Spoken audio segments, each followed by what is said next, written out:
से भी ज्यादा पुराना एक चर्च था उस गांव में।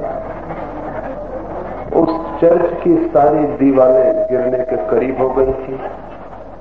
न तो कोई उपासक उस चर्च के भीतर प्रार्थना करने जाता था, न कोई कभी उस चर्च के भीतर जाना तो दूर, उसके पास से निकलने में भी लोग डरते थे। वो चर्च कभी भी गिर सकता था। हवाएं चलती थीं तो गांव के लोग सोचते थे आज चर्च गिर जाएगा। आकाश में बादल गरजते थे तो गांव के लोग बाहर निकल के देखते थे चर्च गिर तो नहीं गया। बिजली चमकती थी तो डर होता था चर्च गिर जाएगा। ऐसे चर्च में कौन प्रार्थना करने जाता। चर्च बिल्कुल मरा हुआ था, लेकिन फिर भी खड़ा हुआ था। कुछ मरी हुई चीजें भी खड़ी रह जाती हैं, और जब मरी हुई चीजें खड़ी रह जाती हैं तो अत्यंत खतरनाक हो जाती हैं। मरे का मर जाना ही जरूरी है, मरे का खड़ा रहना बहुत खतरनाक है। अगर हम सारे मुर्दों को खड़ा कर लें और कब्रों में ना गड़ाएं और मरघटों में ना जलाएं तो दुनिया में जीने वाले लोगों की जो कठिनाई होगी उसकी कल्पना करनी मुश्किल है। अगर सारे मुर्दे जो इस जमीन पर कभी रहे हैं और मर गए अगर जगह जगह खड़े कर दिए जाएं तो जिंदा आदमी उनको देख के ही पागल हो जाएंगे। उनका गला देना और जला देना जरूरी है। मरे का मर जाना ही जरूरी है, लेकिन वो चर्च मर गया था और खड़ा था। फिर चर्च के संरक्षक कमेटी मिली, ट्रस्टी मिले, और उन्होंने कहा हम क्या करें कि लोग चर्च में आ सकें, क्योंकि ट्रस्टियों का हित इसी में था कि उस मरे चर्च में भी लोग आते ही रहे। उस चर्च से ही उनकी आजीविका चलती थी। चर्च का पादरी घर घर जाके समझाता था कि चर्च की तरफ आओ। हालांकि चर्च का पादरी भी चर्च से दूर दूर ही रहता था, क्योंकि वो कभी भी गिर सकता था। अंततः चर्च की कमेटी मिली।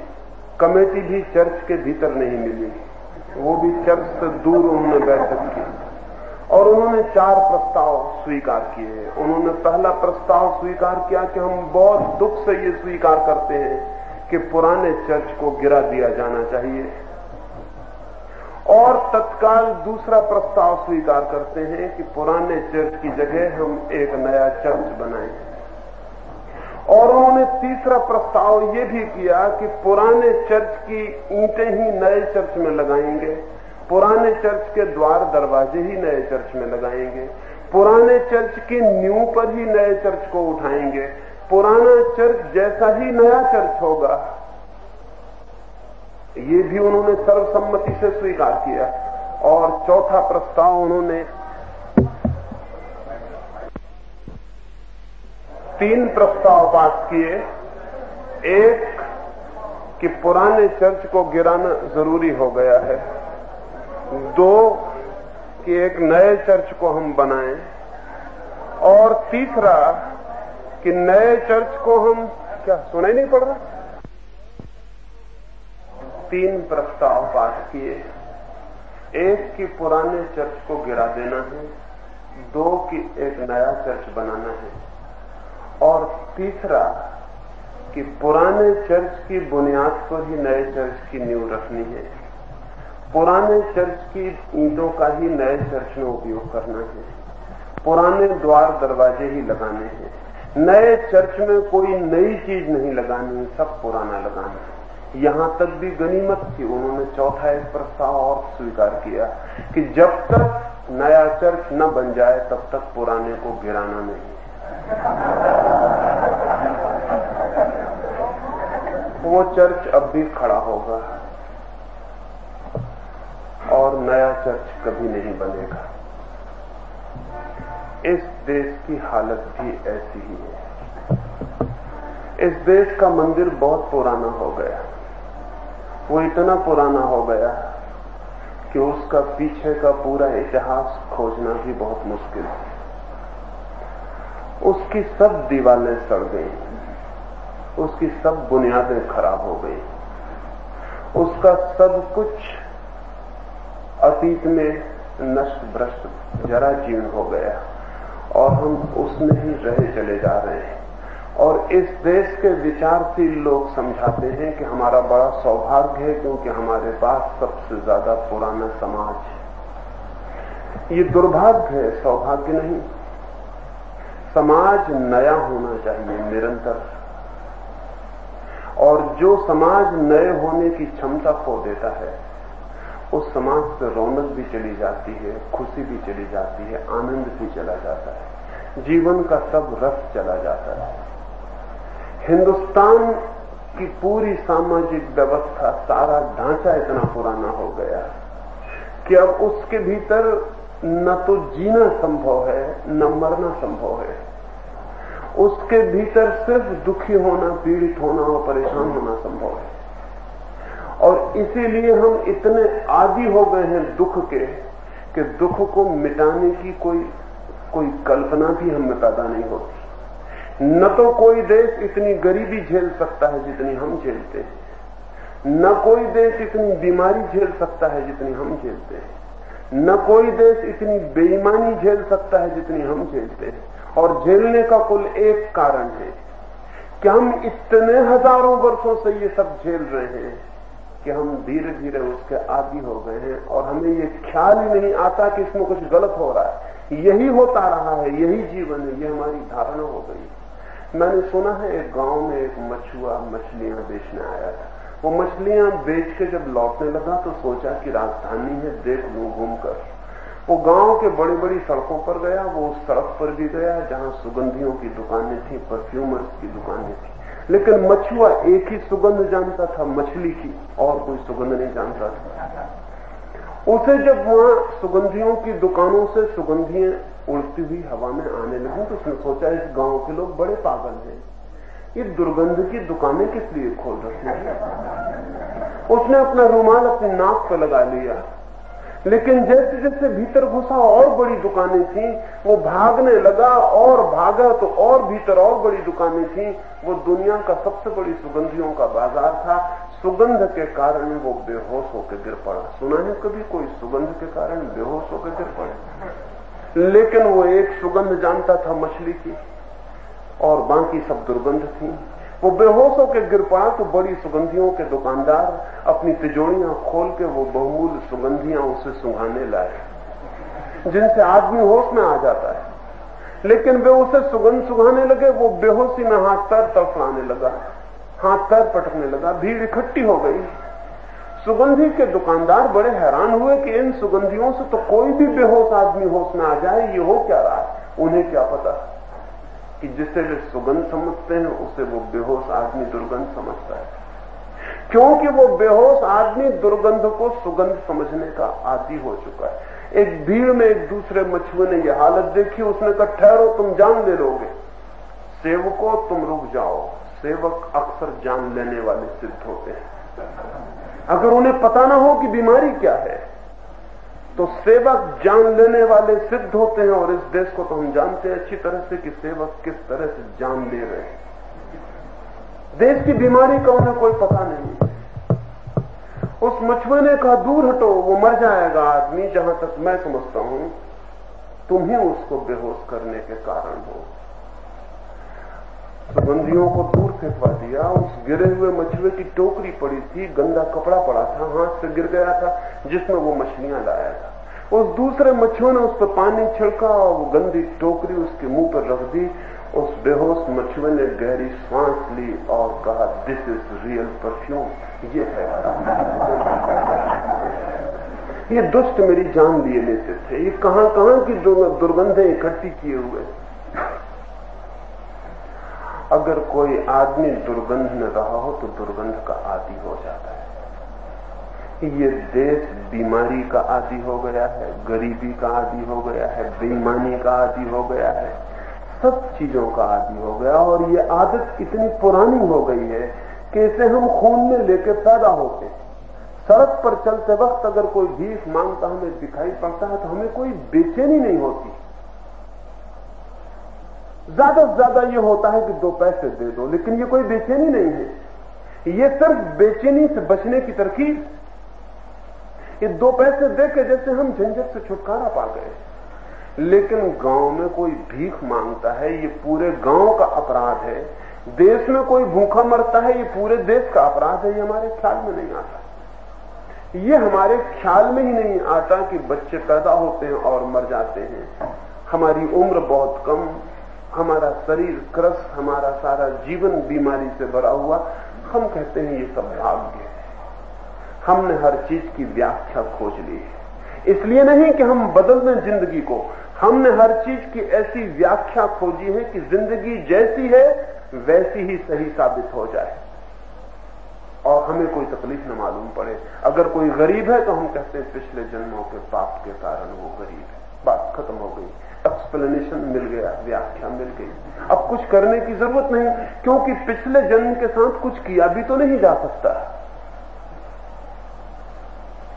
जो हो गया है वो हो गया है। और हम कहते हैं कि वो गरीब है तो अपने पापों के कारण गरीब है, जबकि सच्चाई उल्टी है। अगर कोई गरीब है तो हम सबके पापों के कारण गरीब है। लेकिन हम एक व्यक्ति पर थोप के एक व्याख्या लेके बैठ गए और ये व्याख्याएं इतनी पुरानी हो गई कि जब तक हमें पुराने पर शक न हो जाए तब तक इन व्याख्याओं से मुक्ति नहीं हो सकती। एक फकीर एक मस्जिद के नीचे से गुजर रहा था। मस्जिद के ऊपर अजान देने कोई चढ़ा होगा, वो गिर पड़ा, फकीर की गर्दन पर गिरा, फकीर की गर्दन टूट गई। उस आदमी को तो कोई चोट न पहुंची क्योंकि फकीर की गर्दन तो वो संभल गया। फकीर की गर्दन टूट गई, वो अस्पताल में भर्ती हुआ। फकीर के शिष्यों को पता था कि वो फकीर हर चीज में से कुछ न कुछ रहस्य और राज खोज लेता है। उन्होंने सोचा कि अब हम जाके पूछें कि क्या हालत, इस गर्दन टूट जाने में कौन सा रहस्य। वो गए उस फकीर के पास, उस फकीर से पूछा इससे तुमने क्या सीखा। उसने कहा इससे मैंने एक बात सीखी कि वो सिद्धांत गलत है कि जो गिरे उसी की गर्दन टूटे, गिरे कोई और गर्दन किसी और की भी टूट सकती। वो सिद्धांत गलत है क्योंकि हम न गिरे, न हमें गिरने से कोई मतलब था, न हम मीनार पे चढ़े। चढ़ा कोई और, गिरा कोई और, वो तो बच गया, गर्दन हमारी टूट गई। जिंदगी एक अंतर संबंध है, एक इंटर रिलेशनशिप है, उसमें कोई गिरे कोई की गर्दन टूट सकती है। लेकिन इस मुल्क ने एक व्याख्या खोजी हुई है कि अगर तुम्हारी गर्दन टूटी है तो तुम ही गिरे होगे, और कभी गिरे होगे पिछले जन्मों में, इसलिए अब गर्दन टूटी। अब उसका पता लगाना मुश्किल है कि किस पिछले जन्म में आप गिरे थे भी या नहीं गिरे थे, पिछला जन्म था भी या नहीं था। लेकिन उन सारी व्याख्याओं के आधार पर आपकी गरीबी को समझा दिया गया। अब गरीबी को बदलने की कोई भी जरूरत न रही। अब गरीबी स्वीकार करनी पड़ेगी, भिखमंगापन स्वीकार करना पड़ेगा, बीमारी स्वीकार करनी पड़ेगी। हमने एक जीवन दर्शन विकसित किया है जिसमें हम सब कुछ जैसा भी है, गंदा, बेहुदा, कुरीत, रुग्ण, विक्षिप्त, सबको स्वीकार कर लेते हैं। और ये स्वीकृति इतनी पुरानी हो गई है कि हमें पता भी नहीं कि कब हमने ये स्वीकृति दी थी। ये बहुत लंबा समय बीत गया, तब से हम स्वीकार करते चले आ रहे हैं। और जब तक हमें पुराने पर शक न हो जाए तब तक इस स्वीकृति से भी नहीं छूटा जा सकता। और जब तक ये स्वीकृति की जड़ें नहीं टूट जाती हैं तब तक एक नए समाज का जन्म भी असंभव है। और नए समाज का जन्म न हो तो हम इसको ही समाज कहते रहेंगे। ये जो करीब करीब एक पागलखाना हो गया, करीब करीब देश एक पागलखाना है। मैंने सुना है कि जब हिंदुस्तान पाकिस्तान बटे तो हिंदुस्तान पाकिस्तान की सीमा पे एक पागलखाना था, और पागलखाने का भी सवाल उठा कि पागलखाना कहां जाए, हिंदुस्तान में जाए कि पाकिस्तान में जाए। और पागलखाने को लेने को कोई भी राजी नहीं था, किसी को फिक्र भी नहीं थी कि पागलखाना कहां जाए। तो पागलखाने के अधिकारियों ने सोचा पागलों से ही पूछ लें कि तुम जाना कहां चाहते हो। तो उन पागलों से पूछा कि तुम्हें कहां जाना है, हालांकि तुम कहीं जाओगे नहीं, रहोगे यहीं, लेकिन फिर भी तुम हिंदुस्तान में जाना चाहते हो कि पाकिस्तान में। उन पागलों ने कहा बड़ी अजीब बात है, हम तो समझते थे हम पागल ही अजीब बातें करते हैं, आप भी अजीब बातें करते हैं। जब जाएंगे कहीं भी नहीं, रहेंगे यहीं, तो हिंदुस्तान या पाकिस्तान में जाने का सवाल कहां उठता है। आप भी बड़े मजे की बात कहते हैं, रहेंगे यहीं, और फिर पूछते हैं जाना कहां है। फिर भी उन लोगों ने कहा तुम समझोगे नहीं, ये जरा बहुत टेढ़ी राजनीति की बातें हैं। तुम तो साफ साफ ये कहो तुम कहां जाना चाहते हो। उन्होंने कहा हम कहीं नहीं जाना चाहते, हम यहीं अच्छे। और उनका ये सवाल ही नहीं, रहोगे तुम यहीं। उन पागलों ने कहा जब हम यहीं अच्छे, हम कहीं क्यों जाएं। बड़ी मुश्किल हो गई। फिर सोचा कि पूछ लो कौन हिंदू है कौन मुसलमान। जो हिंदू उसको हिंदुस्तान भेज दो, जो मुसलमान उसको पाकिस्तान भेज दो। उनसे पूछा तुम में हिंदू कौन मुसलमान कौन। उन्होंने कहा हमें कुछ पता नहीं, हम सिर्फ आदमी हैं। हिंदू मुसलमान हमें तो इतना ही पता है कि हम सिर्फ आदमी हैं। वो पागलों ने कहा कि हमें सिर्फ इतना पता है कि हम आदमी हैं। और पागल खाने के बाहर जो घूम रहे हैं उनसे पूछो, उनमें से कोई न कहेगा हम आदमी हैं, कोई कहेगा हम हिंदू हैं, कोई कहेगा हम मुसलमान हैं, कोई कहेगा हम ईसाई हैं। और अगर भगवान की दुनिया में कहीं कोई हिसाब होता होगा तो उस दिन लिख लिया गया होगा कि इस पागल खाने में ऐसे आदमी रहते हैं जो पागल नहीं है, और पागल खाने के बाहर ऐसे आदमी रहते हैं जो पागल है। लेकिन कौन सुनता था उनकी। उन्होंने बहुत कहा कि हम सिर्फ आदमी। अधिकारियों ने कहा बंद करो ये बकवास, साफ साफ बताओ कि तुम हिंदू हो कि मुसलमान। हमें आदमी से कोई मतलब नहीं, हम हिंदू मुसलमान जानना चाहते हैं। उन पागलों ने कहा कि बड़ी मुश्किल हो गई, हम कैसे पता लगाएं। ज्यादा से ज्यादा हम ये कह सकते हैं कि हम पागल हैं। अगर आप आदमी नहीं मानते तो हम पागल हैं, मगर हिंदू मुसलमान हमें कुछ पता नहीं। लेकिन अधिकारी न माने। उन्होंने फिर एक रास्ता खोजा कि बीच से एक दीवार डाल दी, जो उस तरफ पड़ जाए कमरा जिसका वो पाकिस्तान में चला जाए, इस तरफ पड़ जाए हिंदुस्तान में चला जाए। पागल बट गए, आधे पागल हिंदुस्तान में आ गए, आधे पागल पाकिस्तान में चले गए। अब वो पागल दीवार पर चढ़ के एक दूसरे को गालियां देते हैं। कुछ उनमें होशियार भी हैं, समझदार भी हैं। वो पूछते हैं कि बड़ी अजीब बात है, बड़ी अजीब बात है, हम वहीं के वहीं हैं, सिर्फ बीच में एक दीवार हो गई। तुम हमारे दुश्मन हो गए, हम तुम्हारे दुश्मन हो गए, और कल तक हम साथ थे, कोई किसी का दुश्मन नहीं था। ये क्या हो गया है। लेकिन पागलों को कौन समझाए, क्योंकि जब समझाने वाले ही सब पागल हो तो फिर पागलों को समझाने के लिए कौन मिल सकता है। ये देश सारे मसलों के संबंध में एक पागलखाना हो गया है। किसी चीज के संबंध में सूझबूझ का कोई सवाल नहीं है, किसी चीज के संबंध में। और क्यों नहीं है, उसके कुछ कारण है। सबसे बड़ा कारण मैं आपसे कहना चाहता हूं वो ये है कि हमने जब से ये मान लिया है कि सूझबूझ के ठेकेदार पहले हो चुके, अब हमको कोई सूझबूझ की जरूरत नहीं, तब से हमने सूझबूझ को छुट्टी दे दी। सब ऋषि मुनि जो भी जानने योग्य था जान गए और लिख गए, और सब सत्य जो जाने जा सकते थे वो हमारी गीता में, हमारे वेद में, हमारे उपनिषदों में लिखे। जब से हमने ये माना कि हमारी किताबें पूर्ण हो गई, जब से हमने ये माना कि हमारे ज्ञानी सर्वज्ञ हैं, जब से हमने ये माना कि जानने योग्य सब जाना जा चुका है, उसी दिन से हिंदुस्तान ने अपनी प्रतिभा नष्ट कर दी। उसी दिन से हिंदुस्तान में बुद्धि का विकास रुक गया। जो बेटे अपने बाप पर शक नहीं करते वो बेटे नालायक, वो कभी आगे नहीं बढ़ते। जो बेटे अपने बाप को पकड़ के अंधे की तरह खड़े हो जाते हैं वो वहीं ठहर जाते हैं जहां बाप ठहर गया। निश्चित ही बाप से आगे जाना जरूरी है, नहीं तो कोई भी समाज रुक जाता है। हिंदुस्तान रुक गया। हम कंटेम्पररी नहीं है, हम दुनिया के समसामयिक नहीं है। ये भूल के मत कहना कि हम 20वीं सदी में रहते हैं। हिंदुस्तान में मुश्किल से एक आध 2-4 आदमी मिलेंगे जो 20वीं सदी में रहते हैं। हिंदुस्तान में कोई ईसा से 2000 साल पहले रहता है, कोई 3000 साल पहले रहता है। हिंदुस्तान में कई सदियों के लोग एक साथ रह रहे हैं। हिंदुस्तान का मस्तिष्क पुराना हो गया, और पुराना हो जाने का बुनियादी कारण है कि हमने ये मान लिया कि मस्तिष्क के विकास की कोई जरूरत नहीं, विकास हो चुका है। हमने ये स्वीकार कर लिया कि सब जो जाना जा सकता था वो जाना जा चुका है। हमारी किताबों में सब लिखा है, और इसलिए कोई मुसीबत आए तो अपनी पुरानी किताब खोलो और उसमें से समाधान निकालो। समस्याएं नई हैं और समाधान पुराने हैं। देश पागल न होगा तो और क्या होगा। समस्याएं जब नई हो तो नए समाधान चाहिए, और समस्याएं रोज नई हो जाती हैं। पुरानी समस्या कभी लौट के आती ही नहीं। समस्या रोज नई है, और हम पीछे खोजते हैं कि पुराना समाधान क्या है, और तब एक मुसीबत खड़ी हो जाती। मैंने एक छोटी सी कहानी सुनी है, आपने भी सुनी होगी, लेकिन आधी सुनी होगी। क्योंकि कुछ बेईमान लोग सब अच्छे सत्यों को आधा करके बांट बांट के बता रहे हैं, और आधा सत्य जो है वो असत्य से भी खतरनाक होता है।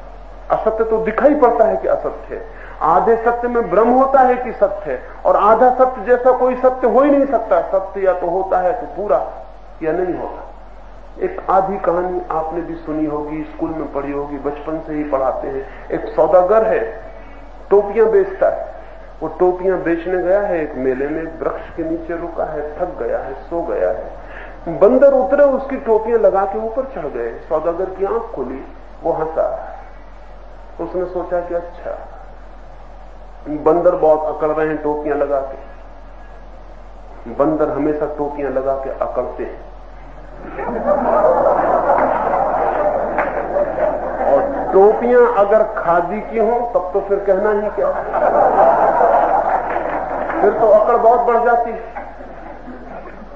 एक तो बंदर और फिर खादी की टोपी, फिर बहुत मुश्किल हो जाता है।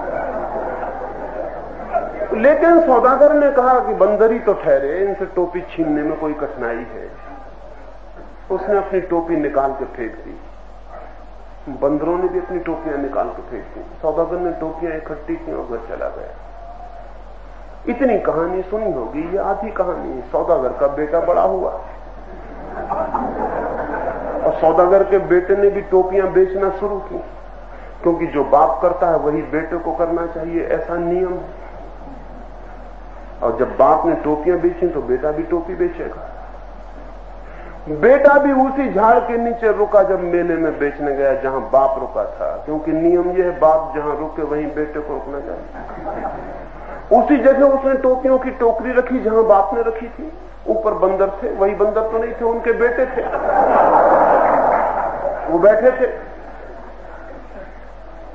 सौदागर का बेटा सो गया, बंदर उतरे और टोपियां लगा के ऊपर चढ़ गए। बंदर हमेशा तलाश में रहते हैं कि कहीं टोपी मिल जाए तो लगाएं और चढ़ जाएं। बंदर इसी तलाश में रहते हैं कि कहीं टोपी भर मिल जाए और लगा लें और चढ़ जाएं और बैठ जाएं ऊपर वृक्ष के।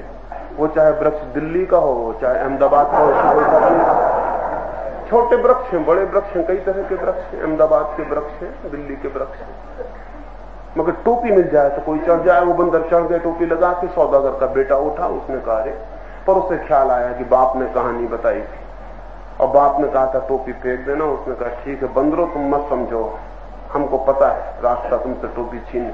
उसने टोपी निकाल के फेंक दी, लेकिन एक चमत्कार हुआ, कोई बंदर ने टोपी न फेंकी। एक बंदर पे टोपी नहीं थी, वो भी उतरा और नीचे की टोपी।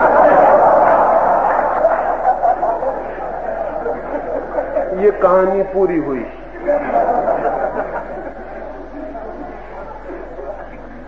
वो टोपी भी जो थी सौदागर के बेटे की, वो भी बंदर ले गए। बंदर अब तक सीख चुके थे, लेकिन वो सौदागर का बेटा अब तक नहीं सीखा। बंदर सीख गए थे, पुरानी तरकीब समझ गए थे, और उन्होंने कहा अब धोखा नहीं दे सकते। लेकिन सौदागर का बेटा सोच रहा था पुराना समाधान काम आ जाएगा। बंदरों के साथ भी पुराना समाधान काम नहीं आ सकता है, तो जिंदगी के साथ तो कैसे आएगा। जिंदगी रोज बदल जाती है। वही जिंदगी नहीं है जो कल थी, वही जिंदगी नहीं है जो परसों थी। जिंदगी रोज बदल जाती है। जो हम आज तय करेंगे वो कल बेमानी हो जाएगा। इसलिए सवाल ये नहीं है कि समाधान चाहिए, सवाल ये है कि समाधान करने वाला चित्त चाहिए। बंधे हुए समाधान का सवाल नहीं है। एक ऐसा चित्त चाहिए मुल्क के पास कि उसके पास कैसी भी समस्या हो वो उसको एनकाउंटर कर सके, मुकाबला कर सके और समाधान खोज सके। हमारी क्या आदत है, हम कहते हैं समाधान रेडीमेड तैयार रखो, और रेडीमेड समाधान जो आदमी सीख जाता है उसको हम ज्ञानी कहते हैं। उससे ज्यादा अज्ञानी खोजना मुश्किल है, जिसके पास रेडीमेड समाधान। जो कहता है कि ऐसा हुआ था तो फौरन उठा कर देखो कि गांधी जी ने इसके उत्तर में क्या किया था, बस वही हम करेंगे। गांधी जी ने जो किया वो उनका समस्या के सामने उनका मुकाबला था। कृष्ण ने क्या किया, उठा कर देखो जल्दी से गीता में, हम भी वही करेंगे। कृष्ण ने जो किया वो उनकी समस्या का मुकाबला था। लेकिन तुम्हारी समस्या का मुकाबला तुम करो और जो कौम गुरुओं से बन जाती है, वादों से बन जाती है, सिद्धांतों से बन जाती है, शास्त्रों से बन जाती है, उसकी जिद ये होती है कि हम न सोचेंगे, सोचने का काम तो कोई और कर चुके हैं, हम तो बस रेडीमेड, हमारे पास जवाब तैयार है, हम उन्हीं को दोहरा देंगे और उन्हीं से हल कर लेंगे। हिंदुस्तान इसलिए रोज सड़ता जाता है। 20 साल आजाद हुए मुल्क को हुए, 20-22 सालों में मुल्क ने जरा भी प्रतिभा नहीं दिखलाई, टैलेंट नहीं दिखलाई, जरा भी जीनियस का कोई पता नहीं चला। ऐसा नहीं चला कि इन 22 सालों में हमने जिंदगी को जीने का और मुकाबला करने का कोई भी प्रतिभापूर्ण रास्ता खोजा हो। हम सिर्फ बंधी बंधाए लीकों को दोहरा रहे हैं। हम एकदम उधार कौम है जिसके पास अपना कोई दिमाग ही नहीं। चाहे उधारी पीछे से आती हो और चाहे अमेरिका से आए, चाहे रूस से आए, चाहे चीन से आए, इससे कोई फर्क नहीं पड़ता। हमारा दिमाग उधार है, हमारा दिमाग उधार है। हिंदुस्तान का कम्युनिस्ट तक भी उधार दिमाग का होता है, वो भी खोजेगा फौरन मार्क्स की किताब खोल के। वो जैसा कृष्ण की किताब को खोलने वाला है, गांधी की किताब खोलने वाला है, वैसे वो मार्क्स की किताब खोलने वाला है। लेकिन वो जो दिमाग है, वो दिमाग ये है कि कहीं समाधान तैयार है, हम उसे निकाल लें। लेकिन हम समाधान को पैदा करें, हम समस्या से जूझें, हम समस्या को जिए और पहचानें और खोजें कि क्या समाधान हो सकता है, वो हमारी वृत्ति नहीं रह गई है, वो हमारे मन का ढांचा नहीं रह गया है। इसलिए देश कोई भी हल नहीं कर पाता। उलझने नई होती चली जाती हैं, सुलझाव पुराने, एक तरफ सुलझाव इकट्ठे होते हैं, एक तरफ उलझने इकट्ठी होती हैं और हम बेचैन होते चले जाते हैं। कुछ भी हल नहीं होता, कुछ भी हल होने की क्षमता ही हमने खो दी, ऐसा मालूम पड़ता। मैंने सुना है एक गांव में सम्राट आने वाला था और गांव के लोगों ने कहा कि गांव के जितने भी समझदार लोग हैं सम्राट से मिले, सम्राट का स्वागत करें। गांव में एक सन्यासी भी था, एक फकीर भी था। गांव के लोगों ने कहा हमारे मंडल का प्रमुख वही होगा। लेकिन राजा के अधिकारियों ने कहा कि फकीर का कोई भरोसा नहीं, उसकी बातचीत का कुछ ठिकाना नहीं, कुछ भी कह दे तो हम उसको तैयार उत्तर सिखाएंगे, वो उत्तर तैयार रखे, वही उत्तर दे। राजा जब पूछे, उसकी बात का कोई ठीक नहीं है। राजा पूछे कि तुम्हारी उम्र कितनी है और वो कहे कि मैं अनादि अनंत आत्मा हूं, तो जरा भद्द हो जाएगी और अजीब बातें हो जाएगी। सीधी बात, जब राजा पूछे उम्र कितनी तो कहो कि 60 वर्ष उम्र है। राजा पूछे आप कब से साधना कर रहे हो तो कहो कि 30 वर्ष से साधना कर रहा हूं। ऐसा नहीं कि जन्मों जन्मों से साधना चल रही। फकीर ने कहा तो फिर आप बता दें, जो आप कहेंगे वही मैं कह दूंगा। फकीर ने रख लिया कि 60 वर्ष मेरी उम्र है और 30 वर्ष से मैं साधना कर रहा हूं, इस तरह के उत्तर। राजा आया, फकीर सामने गया। राजा को भी कह दिया गया था कि फकीर से यही पूछना, कुछ और मत पूछ ले। लेकिन राजा भूल गया, उसने ये सोचा भी ना था कि मामला इतना गड़बड़ होगा। उसने कहा आप कब से साधना कर रहे हैं? फकीर ने कहा 60 वर्ष से। उत्तर तो तैयार था। फकीर एक क्षण तो सोचा कि तो बड़ी गड़बड़ हुई जा रही है, लेकिन जब उत्तर तय है और बदलना अपने हाथ में नहीं है तो उसने कहा 60 वर्ष से। राजा ने कहा आश्चर्य, आपकी उम्र कितनी है? क्योंकि वो 60 वर्ष का तो मालूम ही पड़ता था। फकीर ने कहा 30 वर्ष। राजा ने कहा या तो मैं पागल हूं या आप। फकीर ने कहा दोनों पागल हैं, क्योंकि आप भी सीखे हुए प्रश्न पूछ रहे हैं और मैं भी सीखे हुए जवाब दे रहा हूं।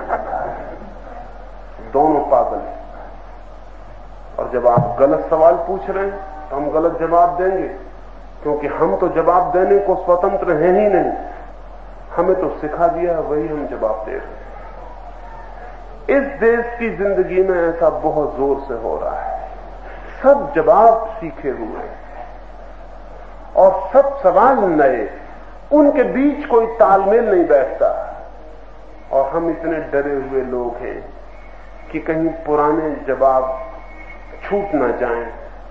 इसलिए हम कहते हैं चाहे सवाल कोई भी हो, हम तो पुराना जवाब ही देंगे।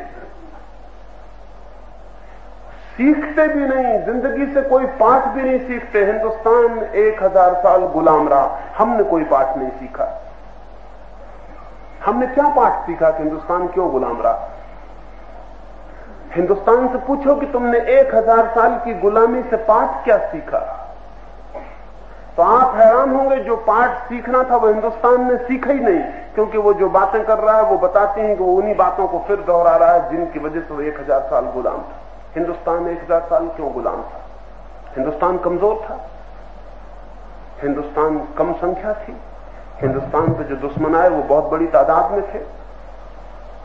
हिंदुस्तान की जमीन पे आके दुश्मनों ने हराया, हम तो कहीं लड़ने नहीं गए, तो हमारे पास तो बड़ी संख्या थी, दुश्मन कितना आ सकता था। लेकिन बात क्या थी? एक बात थी कि हिंदुस्तान टेक्नोलॉजी में हमेशा पीछे रहा। इसके सिवाय हिंदुस्तान की गुलामी का कोई भी कारण नहीं, अगर कोई कहे तो बेईमान। जब हिंदुस्तान में सिकंदर ने हमला किया तो सिकंदर तो घोड़ों पर सवार आया और पौरुष हाथियों पर लड़ने गया।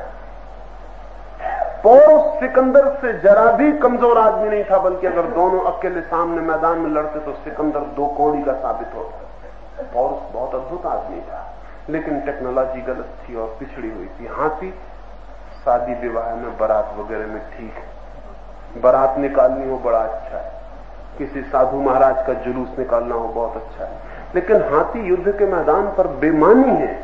हाथी हारना हो तो युद्ध के मैदान पर ठीक है, और घोड़ों के सामने घोड़ा तेज, टेक्नोलॉजिकली युद्ध में घोड़ा ज्यादा सबल और सक्षम, थोड़ी जगह घेरता है, तेजी से भागता है, जल्दी रुख बदलता है, कहीं भी निकल के बच के भाग सकता है।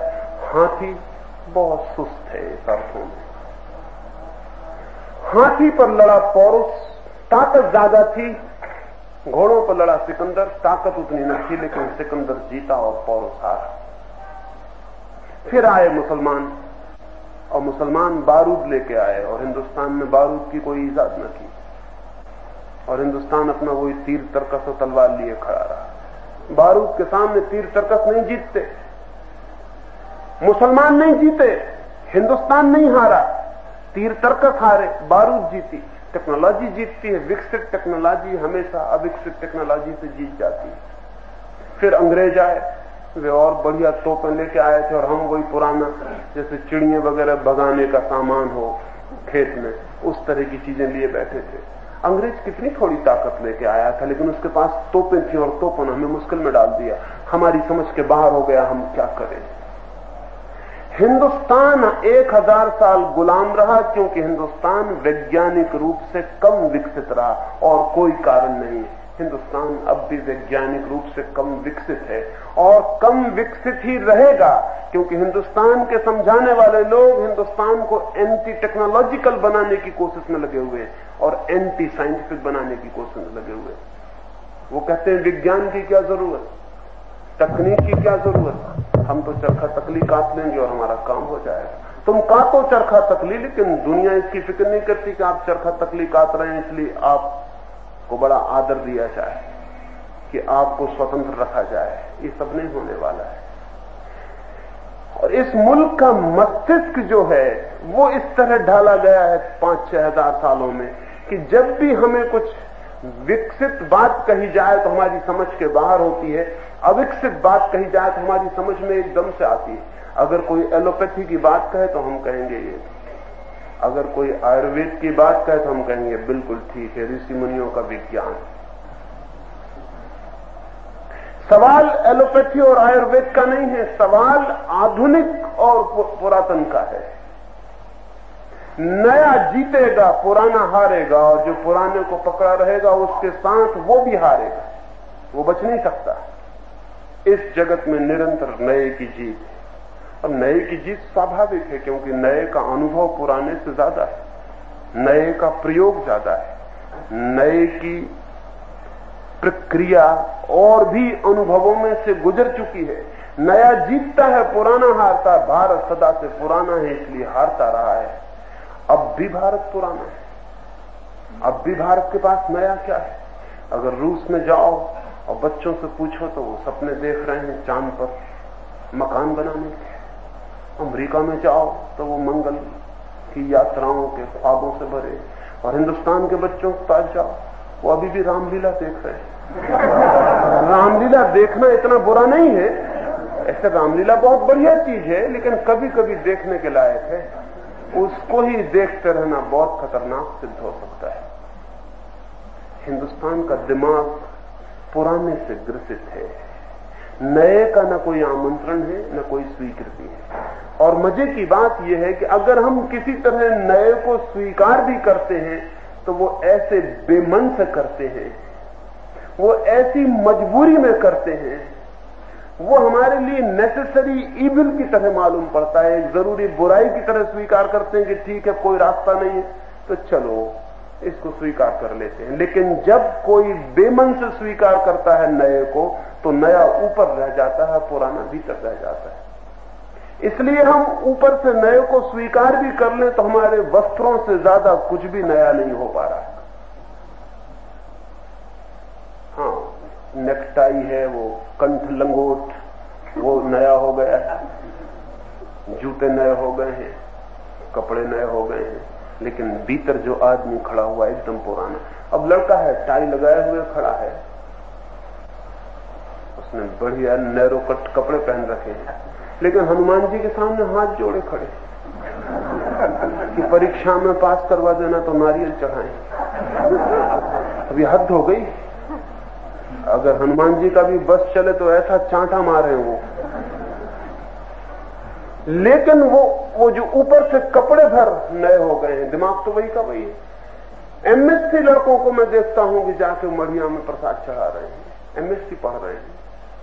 एक कलकत्ते में एक घर में मैं मेहमान था, एक डॉक्टर के घर, एफआरसीएस हैं, बड़े भारी फिजिशियन हैं कलकत्ते के। सांझ को मुझे लेके मीटिंग में जाने को थे, गाड़ी में जा ही रहे थे, चढ़ ही रहे थे कि लड़की को उनको छींक आ गई। मुझसे बोले 1 मिनट रुक जाइए। मैंने कहा पागल हो गए, वो डॉक्टर हो, तुम भली भांति जानते हो कि छींक क्यों आती है, और तुम्हारी लड़की को छींक किसी भी वजह से आए, मेरे रुकने का क्या संबंध है, मेरा क्या कसूर है? और तुम्हारी लड़की को छींक आ गई तो सारी दुनिया रुक जाए क्या? मामला क्या है तुम्हारी लड़की की छींक में ऐसी विशेषता क्या? उन्होंने कहा नहीं ये कोई बात नहीं, आप कहां ले गए? मगर क्या हर्जा है, मैं जानता हूं कि छींक में कुछ नहीं होता, लेकिन 1 मिनट रुकने में हर्जा क्या है? मैंने उनसे कहा हर्जा बहुत भारी है, 1 मिनट रुकने का सवाल नहीं है।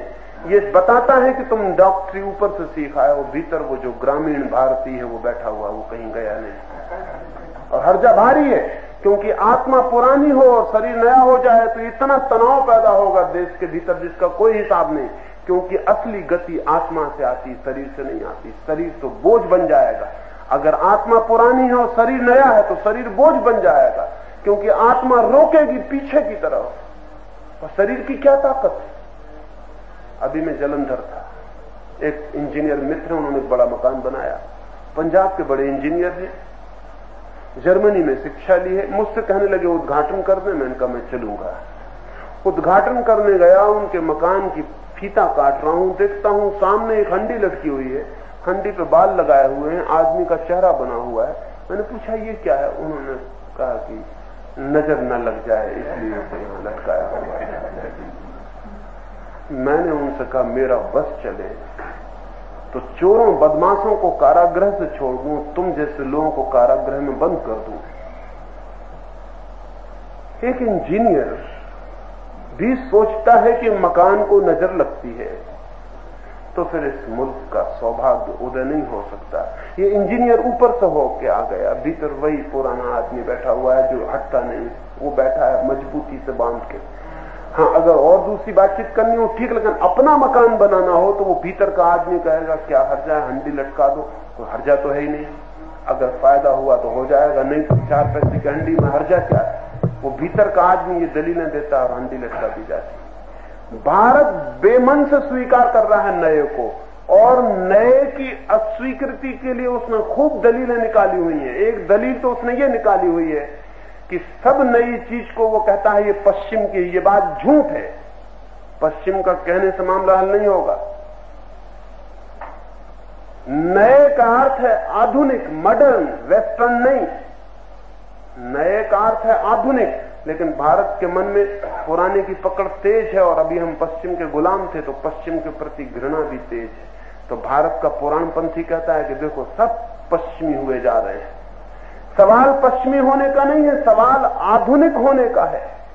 और चूंकि पश्चिम में नए का जन्म हो रहा है, इसलिए अनिवार्य हो गया है कि वो जो नया है वो स्वीकार किया जाए या फिर नए को जन्म दिया जाए। लेकिन अगर हमने ये डर रखा कि कहीं पश्चिमी प्रभाव में ना आ जाएं, तो हम आधुनिक होने से बच जाएंगे। और हम आधुनिक होने से बचे तो 100 वर्षों के भीतर हमारी वो हालत होगी जो हमारे मुकाबले आदिवासियों की है, उससे भी बदतर हो सकती पश्चिम के मुकाबले। आज भी हो गई है, आज भी कल्पना के बाहर है कि हमारे और पश्चिम के बीच कितना फासला हो गया। आज अमेरिका और हमारे बीच कैसा फासला है, ये कल्पना के बाहर है, एकदम कल्पना के बाहर है। और ये 100 वर्षों में इतनी तेज गति हो जाने वाली है कि अगर हमने चरखे तकली की बातें जारी रखी और कोई भी बहाने खोज के हमने शोरगुल मचाया, तो हम जो अंतिम नुकसान पहुंचा सकते हैं मुल्क को, वो ये कि अगर 50 वर्षों तक हिंदुस्तान में तकनीक ने इतना विकास नहीं किया कि हम पश्चिम के साथ खड़े हो जाएं, तो हमारे और पश्चिम के बीच ऐसी दरार हो जाएगी तो उस दरार को भरना फिर असंभव हो जाएगा। आने वाले 50 वर्षों में भारत के युवकों को 5000 वर्ष का फासला पूरा करना, अन्यथा फिर हम पिछड़ेंगे और हम पूरा नहीं कर पाएंगे, बहुत मुश्किल हो जाएगा। लेकिन बड़ा डर लगता है कि युवक कैसे पूरा करेगा, क्योंकि वो युवक भी एक अर्थ में युवक नहीं है, उसके भीतर भी पुराना आदमी बैठा, वो भी बूढ़ा है। हिंदुस्तान में जवान आदमी खोजना बहुत मुश्किल। आप कहेंगे इतने जवान आदमी घूम रहे हैं, वो सब घूम रहे हैं, बस वो ऊपर से जवान, तो भीतर उनके बूढ़ा आदमी बैठा। कितने हिंदुस्तान के लड़के पहाड़ पे चढ़ते हैं, कितने हिंदुस्तान के लड़के समुद्र नांगते हैं, कितने हिंदुस्तान के लड़के नए की खोज पर निकलते हैं, कितने हिंदुस्तान के लड़के अज्ञात में प्रवेश करने की चेष्टा करते हैं, कितने हिंदुस्तान के लड़के ये कहते हैं कि पुरानी लीक पे चलने से हम इंकार करते हैं। जवानी का लक्षण ये है कि वो कहे कि हम पुरानी लीक पर नहीं चलेंगे, हम कुछ नया रास्ता बनाएंगे, हमें भी जिंदगी मिली है, हम भी कुछ नई जिंदगी जिएंगे। और ध्यान रहे, जिंदगी का रस केवल वही लोग उपलब्ध कर पाते हैं जो नए होने की और नए तरफ जाने की कोशिश करते हैं। लेकिन हमारे मुल्क में लोग समझाएंगे नया नया कभी हुआ है, आकाश के नीचे सब पुराना है, नया कभी हुआ ही नहीं, वही सूरज है, वही चांद है, वही वृक्ष है, वही मौसम है, सब वही है, नया है क्या? ये मुल्क समझाता है नया कुछ भी नहीं है, सब पुराना है। और मैं आपसे कहना चाहता हूं पुराना कभी भी कुछ नहीं है, सब नया है। कल जो सूरज निकला था वो आज नहीं निकला, आज दूसरा सूरज निकला है। आप 1 घंटे मुझे सुन के जाएंगे तो इस ख्याल में मत रहना कि आप वही आदमी जा रहे हैं जो आए थे। इस 1 घंटे में बहुत गंगा का पानी बह जाएगा, आपके भीतर भी बहुत पानी बह जाएगा, आप दूसरे आदमी ही जाने वाले हैं, आप वही आदमी नहीं है फिर यहां से जाते समय जो आए थे। इस 1 घंटे में कुछ तो हुआ, आप मरे हुए तो नहीं है। मुर्दा अगर हम लाते इस कमरे में तो घंटे भर के बाद भी वो वही होता है। जिंदा आदमी, हाँ कुछ मुर्दे भी आ गए होंगे तो वो वही होंगे। जिंदा आदमी तो बदलेगा, जिंदगी का मतलब बदलाहट है और जिंदगी प्रतिपल बदल रही है, और जितनी तेजी से बदलती जिंदगी, जितनी डायनेमिक होती है उतनी जिंदगी है। लेकिन हिंदुस्तान में कुछ नहीं बदलता और हिंदुस्तान का मन ऐसा पकड़ लिया है कि सब पुराना है, सब वही है, सब सदा से वही है। मैंने सुनी है एक कहानी, आपने भी सुनी होगी, कि चूहों ने एक दफा सभा की है और बिल्ली के लिए सोचा क्या करें क्या न करें, तो उन्होंने कहा अपनी पुरानी किताब खोलो। पुरानी किताब खोली, बिल्लियों के संबंध में क्या लिखा है पुराने चूहों ने। पुराने चूहों ने लिखा है कि एक दफा और सभा हुई थी, कई दफा सभा हो चुकी है, बिल्ली के गले में घंटी बांधी जाए, ये ऋषियों ने कहा है, चूहों के ऋषियों ने, कि बिल्ली के गले में घंटी बांधी जाए। अगर घंटी बंध जाए तो फिर बिल्ली का कोई डर नहीं। ये तो समाधान साफ है, लेकिन फिर किसी बूढ़े चूहे ने कहा लेकिन घंटी बंधेगी कैसे? फिर लोगों ने कहा ये बात तो सच है, सिद्धांत तो सही है, लेकिन इसका व्यवहार क्या होगा? घंटी बंधे कैसे, घंटी बांधे कौन? फिर बात वहीं अटक गई। सिद्धांत बिल्कुल सही है,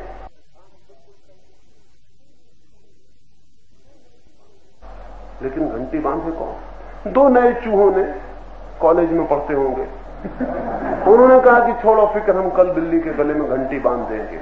लेकिन बुड्ढों ने कहा ये कभी हुआ ही नहीं, ये कभी हुआ ही नहीं, कभी हो भी नहीं सकता। क्या तुम पागल हो गए हो? नए छोकरे हो, दिमाग खराब हो गया है। उन्होंने कहा आप बातचीत मत करिए, जब घंटी बन जाए कल तब मुलाकात करिए।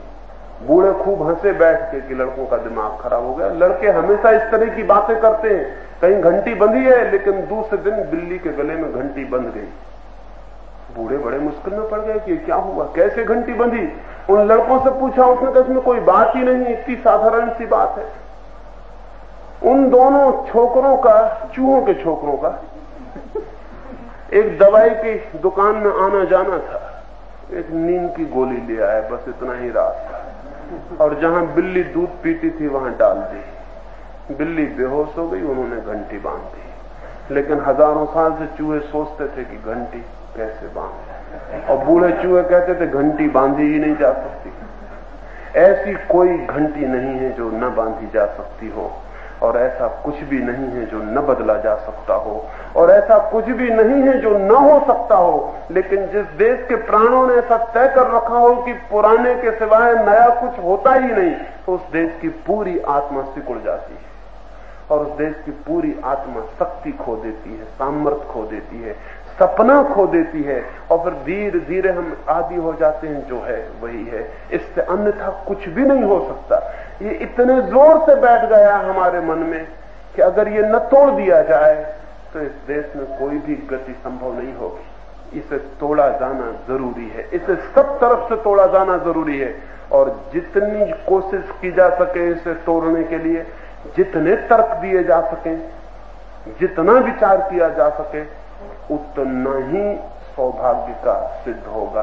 2-3 बातें इस संबंध में कहूंगा और अपनी बात पूरी करूंगा। एक बात, जो पुराना निरंतर कहता है पुराने के पक्ष में, उसे समझ लेना चाहिए। वो ये कहता है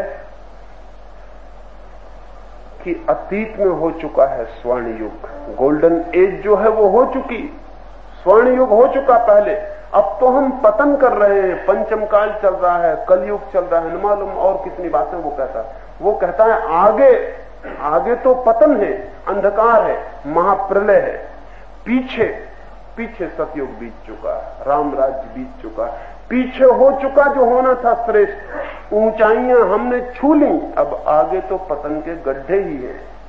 हिंदुस्तान हजारों साल से ये बात कह रहा है, हिंदुस्तान के मन ने ये अंगीकार कर लिया, और जब कोई ये अंगीकार कर ले कि आगे अंधेरा है, गड्ढा है, प्रलय है, तो फिर धीरे धीरे धीरे धीरे गड्ढा पैदा हो जाएगा, अंधकार भी हो जाएगा, अंधेरा भी हो जाएगा, और जब अंधेरा आएगा, गड्ढा आएगा, तो वो आदमी कहेगा कि देखो ऋषि मुनियों ने जो कहा था कितना ठीक कहा।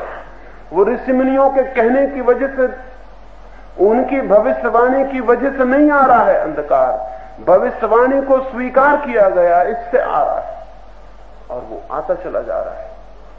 सारी दुनिया के लोग सोचते हैं भविष्य में है स्वर्ण युग, आएगा, आगे उटोपिया है, और हम सोचते हैं पीछे हो गया। लेकिन वो पीछे सोचने के वाले बताते क्या हैं? वो कहते हैं पीछे हो गया, देखो राम का जमाना कितना अद्भुत था, बुद्ध का जमाना कितना अद्भुत था, कृष्ण का जमाना कितना अद्भुत था। उनकी दलील बड़ी कमजोर है, बिल्कुल लचर है, उसमें कोई बुनियाद नहीं है। अभी हम हैं सारे लोग, अभी हमारे बीच अद्भुत आदमी थे गांधी, वो 2000 साल बाद न मुझे कोई याद रखेगा ना आपको, लेकिन गांधी 2000 साल बाद याद रहेंगे, और 2000 साल बाद लोग कहेंगे कि गांधी के जमाने के लोग कितने अच्छे रहे होंगे। गांधी जिस जमाने में पैदा हुआ उस जमाने के लोग कितने अच्छे रहे होंगे, और उनकी बात बिल्कुल झूठ होगी, क्योंकि गांधी हमारे सबूत नहीं है, न हमारे प्रमाण है, न हमारे साक्षी हैं, वो हमारे विटनेस नहीं है। गांधी हमसे बिल्कुल उल्टे हैं, गांधी अपवाद है, एक्सेप्शन है, वो नियम नहीं है, हम उनसे बिल्कुल उल्टे हैं। लेकिन हम तो भूल जाएंगे, इतिहास के पन्नों पर कोई हमारे बाबत कुछ न लिखेगा, और गांधी बच रहेंगे, और गांधी की तस्वीर बड़ी होती चली जाएगी, बड़ी होती चली जाएगी, और एक दिन लोग गांधी का युग कहेंगे, हमारे युग को कहेंगे कितने अच्छे लोग रहे होंगे। यही कहानी बार बार होती रही। राम याद रह गए हैं, राम के जमाने का न मैं याद हूं न आप याद हैं। राम के जमाने के आम आदमी का कुछ भी पता नहीं, राम रह गए, राम की तस्वीर बड़ी होती चली गई। अब हम कहते हैं राम का युग, हम कहते हैं बुद्ध जब पैदा हुए, महावीर जहां हुए, लेकिन ये बातें बेमानी हैं। ये सारे लोग अपवाद हैं, ये असली आदमी नहीं है। ये जो आदमी फिरता है, जीता है, ये वो नहीं है, ये मूर्तियां हैं। ये वे कुछ लोग हैं जो जीवन भर चेष्टा करके ऊंचे उठते हैं, लेकिन ये सबके सबूत नहीं। और मेरा मानना है कि अगर इसी तरह के बहुत लोग होते गांधी जैसे, तो गांधी को कोई याद भी नहीं रखे। अगर राम जैसे बहुत लोग रहे हों, सारा युग अच्छा रहा हो, तो राम कभी याद नहीं रखे जा सकते। राम याद रहते इसलिए हैं कि चारों तरफ राम से ठीक उल्टे लोग घेरे हुए, नहीं तो राम याद नहीं रहेंगे। एक स्कूल का मास्टर है, वो भी इतनी सी बात जानता है, वो सफेद दीवार पर नहीं लिखता सफेद खड़िया से, लिखे तो लिख जाएगा लेकिन पढ़ा नहीं जा सकता, काले ब्लैक बोर्ड पर लिखता है। क्यों? काले ब्लैक बोर्ड पर सफेद खड़िया उभर के दिखाई पड़ती है, पढ़ा जाता है। जब समाज का ब्लैक बोर्ड होता है पूरा, तभी महापुरुष दिखाई पड़ते हैं, नहीं तो दिखाई नहीं पड़ते। जिस दिन सारा समाज अच्छा होगा उस दिन महापुरुष तो पैदा होंगे लेकिन दिखाई नहीं पड़ेंगे। जिस देश का समाज जितना बुरा होता है उस देश में उतने ही ज्यादा महापुरुष दिखाई पड़ते हैं। इस पर फिक्र में मत पड़ना है कि सारे भगवान यही क्यों अवतार लेते हैं, और कोई कारण नहीं है। और सारे महापुरुष संत यही क्यों पैदा होते हैं, और कोई कारण नहीं, वो दिखाई पड़ते हैं। सारे समाज का ब्लैक बोर्ड बहुत काला है, उस पर एक आदमी भी सफेद हो जाता है तो बहुत चमकता है, हजारों साल तक चमकता रहता है। नहीं, पीछे कुछ स्वर्ण युग नहीं हो गए हैं, कुछ अच्छे आदमी हुए हैं। स्वर्ण युग तो उस दिन होगा जिस दिन सारे लोग इतने अच्छे आदमी होंगे, वो भविष्य में हो सकता है, वो पीछे नहीं है, वो पीछे नहीं हुआ है।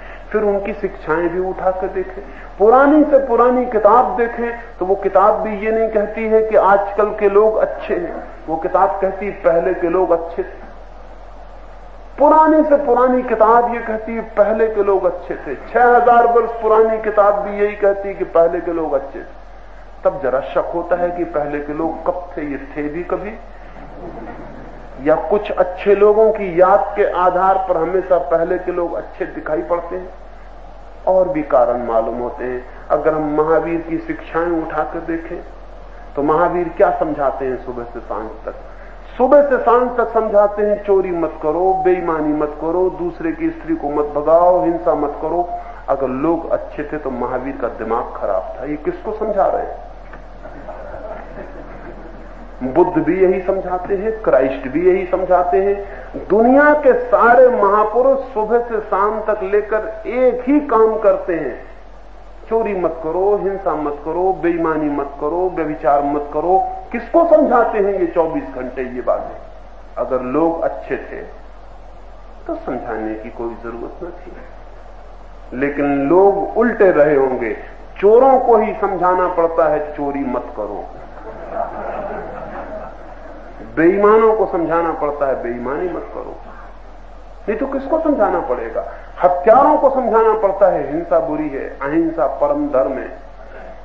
ये सिर्फ हिंसकों को समझाना पड़ता है कि अहिंसा परम धर्म है। ये सारी शिक्षाएं बताती हैं कि समाज कैसे लोगों से गठित था, कैसे लोग थे। वो जो लोग कहते हैं कि ताले नहीं लगते थे हमारे देश में तो चोरी होती ही नहीं होगी, शक की बात है। क्योंकि जब ताले नहीं लगते हैं तभी महावीर दिन रात समझा रहे हैं, बुद्ध समझा रहे हैं कि चोरी मत करो। तो इससे ये पता चलता है कि ताले बनाना ना आता होगा, और ये भी हो सकता है कि ताला बनाना भी आता हो तो ताले में रखने योग्य कुछ ना रहा हो। यही दो बातें हो सकती हैं, तीसरी बात नहीं हो सकती। ताले में रखने को भी तो कुछ चाहिए ना, ताला काहे पे लगाइएगा? ताला लगाने के लिए कुछ चाहिए ना। देश इतना गरीब रहा है कि कहां ताला लगाओगे, किस चीज पे ताला लगाओगे? आज भी करोड़ों लोग ऐसे हैं जिनके पास ताला लगाने को कुछ भी तो नहीं है, तो उनके घर पे ताला न लगे तो ये मत समझ लेना कि चोरी नहीं होती। चोरी के लिए भी तो कुछ चाहिए, चोरी किसकी होगी? लेकिन महावीर और बुद्ध की शिक्षाएं बताती है कि चोरी बराबर होती रही हो। और या फिर ये भी हो सकता है कि ताला चोरी चला गया हो, आपने लगाया हो और कोई चोरी ले गया हो। पीछे आने वाले आदमी ने देखा हो कि अरे ताला नहीं है, इस गांव में चोरी नहीं होती। लेकिन आदमी का सबूत मिलता है इस बात से कि जो शिक्षाएं उसे दी गई, हमारी सारी शिक्षाएं बताती हैं कि समाज अच्छा नहीं रहा, लेकिन समाज अच्छा हो सकता है। और तब होगा अच्छा जब हम ये भ्रम छोड़ दें कि समाज अच्छा था। समाज अच्छा हो सकता है, लेकिन समाज अच्छा अपने आप नहीं हो जाता है। समाज अगर बुरा है तो हमारे कारण है, और समाज अगर अच्छा होगा तो हमारे कारण होगा। हम कुछ करेंगे तो होगा, लेकिन भारत मानता है कि हमारे किए तो कुछ होता नहीं, सब भगवान करता है। इस बात ने जितना हमें नुकसान पहुंचाया, जितनी पॉइजनस है ये बात कि सब भगवान करता है, उतनी जहरीली और कोई बात नहीं हो सकती। अच्छा था कि हिंदुस्तान की नस नस में जहर का टीका लगा दो और सब मर जाएं, मगर इस तरह की बकवास मत सिखाओ कि सब भगवान करता है। सबको जहर दे दो वो अच्छा है, लेकिन इस तरह का मानसिक जहर मत दो, क्योंकि जिस आदमी को, जिस समाज को ये ख्याल हो जाता है सब भगवान करता है, वो समाज सब कुछ करना बंद कर देता है। और ध्यान रहे, जीवन की जो विकृति है उसको करने के लिए कुछ नहीं करना पड़ता, वो अपने आप आ जाती है। नीचे उतरना हो तो आदमी अपने आप चला जाता है, ऊपर जाना हो तो कुछ करना पड़ता है।